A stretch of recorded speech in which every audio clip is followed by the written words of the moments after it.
everybody, I'm so excited to show you this really great technique using the marble image in the Modern Plus Marbled kit.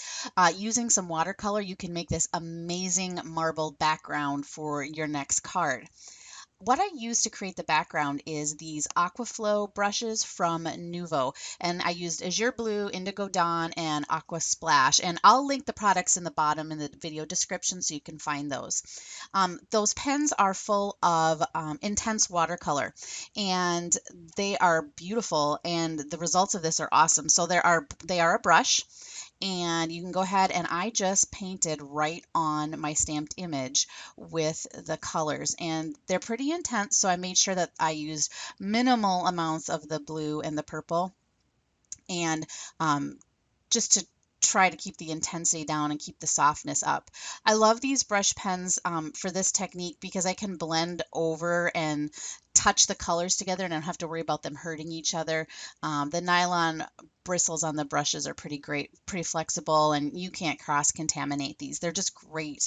So what I'm going to do to activate these is I'm going to use a misting bottle, a very fine misting bottle, and I'm going to hold it about that far away and mist, and I'm going to use about 3 or 4 mists, and I'm going to stamp it on an extra sheet of paper because you can see how intense the color is for the first pass. But what I'm going to do is I'm going to mist this again without adding more color because there's still a lot of pigment left on that stamped image. I'm going to use watercolor paper for this, and I'm going to use the smooth side. I'm going to go ahead and push my stamp into the watercolor paper. This is a long image with a lot of details, so make sure that you push your stamp into the middle. And there you can see the beautiful results there. Now on this one, I didn't mist as much water. I kept it a little softer.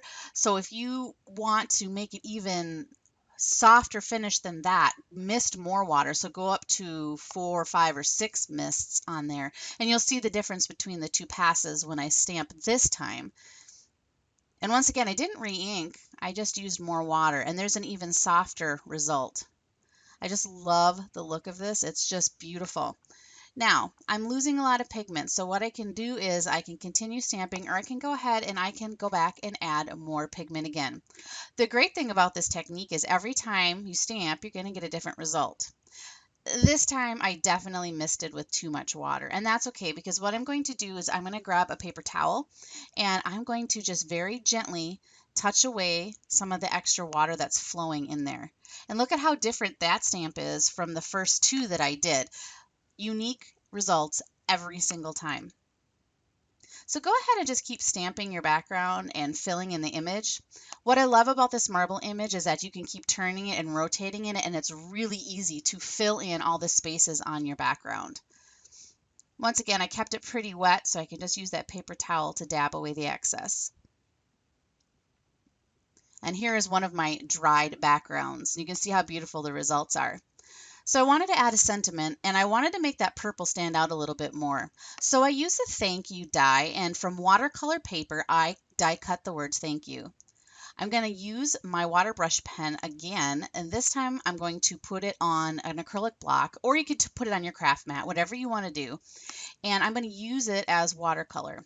So I'm going to dip my brush into some water I have sitting there, and I'm going to apply the water and the color on my brush.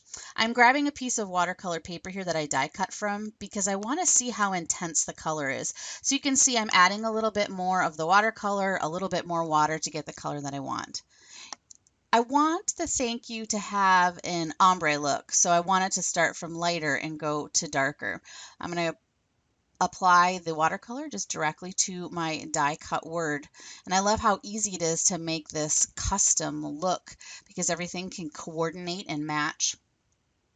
And you can see I'm just adding more water and more pigment as I go. One of the things I figured out when I was doing this is I probably should have started with the lighter color on the entire piece first and then going in and doing the more intense color at the bottom, which I figured out for the thank part and had much better results. So make sure that you do a light coat of the whole color first and then go back and add the dark spots towards the bottom. It makes the ombre look a whole lot easier. After playing around for a couple minutes, I decided I wanted to add some more sentiment. So I took one of the straight line images from the Modern Plus Marbled Stamp Kit and decided that I would also use the watercolor again to stamp directly onto my card. So once again, I'm going to use my watercolor brush here, but I'm not going to mist it this time. I'm going to leave it intense. I brushed color onto my stamp, and using that same watercolor paper I've been using to test on, I stamped, and I realized that I put way too much color on there. My sentiment wasn't clear how I wanted it. So this time, instead of being so forceful with the brush, I just gently tapped the side of the brush over the raised images of my stamp. I found that I got great results, and I was really happy with that and ready to put it on my card. I moved the sentiments around a whole bunch first, trying to figure out where they would pop the best and look the best. And then I finally decided that I would put them up on the top corner. And then I finished my card off. So there you have it, a beautiful watercolor marble background.